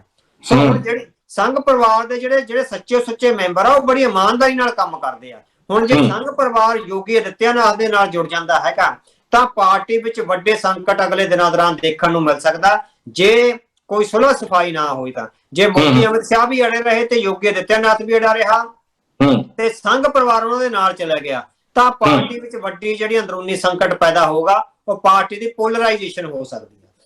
ਠੀਕ ਹੈ। ਦੇਖਦੇ ਹਾਂ ਆਉਣ ਵਾਲੇ ਦਿਨਾਂ ਦੇ ਵਿੱਚ ਆਖਰ ਮੋਦੀ ਸ਼ਾਹ ਦੀ ਇੱਕ ਪਾਸੇ ਜੋੜੀ ਹੈ, ਦੂਸਰੇ ਪਾਸੇ ਯੋਗੀ ਆਦਿੱਤਿਆਨਾਥ, ਆਪਸੀ ਇੱਕ ਦਫਾੜ ਜਿਹੜਾ ਉਹ ਸ਼ੁਰੂ ਹੋ ਚੁੱਕਿਆ। ਸੋ ਆਉਣ ਵਾਲੇ ਦਿਨਾਂ ਦੇ ਵਿੱਚ ਆਪਾਂ ਦੇਖਦੇ ਹਾਂ ਤੇ ਬਣਦਾ ਕੀ ਹੈ ਪਾਰਟੀ ਦਾ। ਤੇ ਆਉਣ ਵਾਲੀਆਂ ਆਪਾਂ ਕਹਿ ਲਈਏ ਵੀ ਚੋਣਾਂ ਵੀ ਆਪਾਂ ਤਕਰੀਬਨ ਕਹਿ ਲਈਏ ਵੀ 2022 ਦੇ ਵਿੱਚ ਵੀ ਨੇ। ਤੇ ਹੁਣ ਵੀ ਜੇਕਰ ਆਪਾਂ ਬੰਗਾਲ ਦੀ ਹਾਰ ਦੀ ਵੀ ਗੱਲ ਕਰੀਏ, ਸਾਰਾ ਕੁਝ ਕਿਤੇ ਨਾ ਕਿਤੇ ਮੈਟਰ ਕਰਦਾ ਬੀਜੇਪੀ ਨੂੰ ਲੈ ਕੇ। ਤੇ ਜਦੋਂ ਇਹ ਗੱਲਾਂ ਇਤਿਹਾਸ ਦੇ ਵਿੱਚ ਵੀ ਇਸੇ ਤਰ੍ਹਾਂ ਹੋਈਆਂ, ਬਹੁਤ ਸਾਰੇ ਐਸੇ ਜਿਹੜੇ ਲੋਕ ਨੇ ਉਹ ਆਏ ਸੱਤਾ ਦੇ ਵਿੱਚ ਆ ਕੇ ਤੇ ਫਿਰ ਆਪਣਾ ਆਲਾ ਦੁਆਲਾ ਜਿਹੜਾ ਭੁੱਲ ਕੇ ਤੇ ਉਹ ਇਸ ਤਰ੍ਹਾਂ ਅੱਗੇ ਵਧਣਾ ਚਾਹਿਆ ਕਿ ਸ਼ਾਇਦ ਹੁਣ ਸਾਡੇ ਵਰਗਾ ਕੋਈ ਨਹੀਂ ਹੈ, ਸਾਡੇ ਕੱਦ ਦਾ ਕੋਈ ਨਹੀਂ ਹੈ। ਪਰ ਸਮਾਂ ਜਿਹੜਾ ਹੈ ਬੜਾ ਬਲਵਾਨ ਹੁੰਦਾ। ਇਹ ਵਿੱਚੋਂ ਹੀ ਐਸੀਆਂ ਜਿਹੜੀਆਂ ਸ਼ਕਤੀਆਂ ਨੇ ਉਹ ਪੈਦਾ ਹੋ ਜਾਂਦੀਆਂ, ਬਹੁਤ ਕੁਝ ਹੁੰਦਾ ਹੈ। ਸੋ ਬੀਜੇਪੀ ਦਾ ਆਉਣ ਵਾਲੇ ਦਿਨਾਂ ਦੇ ਵਿੱਚ ਆਪਾਂ ਦੇਖਾਂਗੇ ਕਿ ਕਿੱਦਾਂ ਨੂੰ ਗੱਲ ਜਿਹੜੀ ਹੈ ਹੋ ਜਾਂਦੀ ਹੈ। ਭਾਈ ਅਵਤਾਰ ਸਿੰਘ ਜੀ, ਤੁਸੀਂ ਆਪਣਾ ਸਮਾਂ ਦਿੱਤਾ ਤੇ ਤੁਹਾਡਾ ਮੈਂ ਬਹੁਤ ਧੰਨਵਾਦ ਕਰਦਾ ਕਿ ਤੁਸੀਂ ਆਪਣਾ ਕੀਮਤੀ ਸਮਾਂ ਕੱਢਿਆ ਸਾਡੇ ਪ੍ਰੋਗਰਾਮ ਦੇ ਵਿੱਚ। ਜਿਹੜੇ ਅੱਜ ਤੁਸੀਂ ਆਪਣਾ ਟਾਈਮ ਕੱਢ ਕੇ ਪਹੁੰਚੇ ਹੋ ਤੇ ਜਿਹੜੇ ਅੱਜ ਦੇ ਜਿਹੜੇ ਮਸਲੇ ਸੀਗੇ ਉਹਨਾਂ ਦੇ ਉੱਤੇ ਬੜਾ ਬਖੂਬੀ ਜਿਹੜੀ ਗੱਲਬਾਤ ਕੀਤੀ ਹੈ, ਬਹੁਤ ਧੰਨਵਾਦ ਕਰਦਾ। ਫਤਿਹ ਦੀ ਸਾਂਝ ਪਾਉਣੇ ਆ। ਵਾਹਿਗੁਰੂ ਜੀ ਕਾ ਖਾਲਸਾ, ਵਾਹਿਗੁਰੂ ਜੀ ਕੀ ਫਤਿਹ। ਤਾਜ਼ਾ ਖਬਰਾਂ ਤੇ ਨਵੀਆਂ ਜਾਣਕਾਰੀ ਭਰਪੂਰ ਵੀਡੀਓਜ਼ ਵੇਖਣ ਲਈ ਸਬਸਕ੍ਰਾਈਬ ਕਰੋ ਸਾਡਾ YouTube channel pride Punjab TV ਤੇ ਸਾਡਾ Facebook page pride Punjab TV ਨੂੰ ਫੋਲੋ ਜ਼ਰੂਰ ਕਰੋ ਤੇ ਨਾਲ ਹੀ ਨਾਲ ਇਸ ਨੂੰ ਲਾਈਕ ਵੀ ਕਰ ਲਵੋ।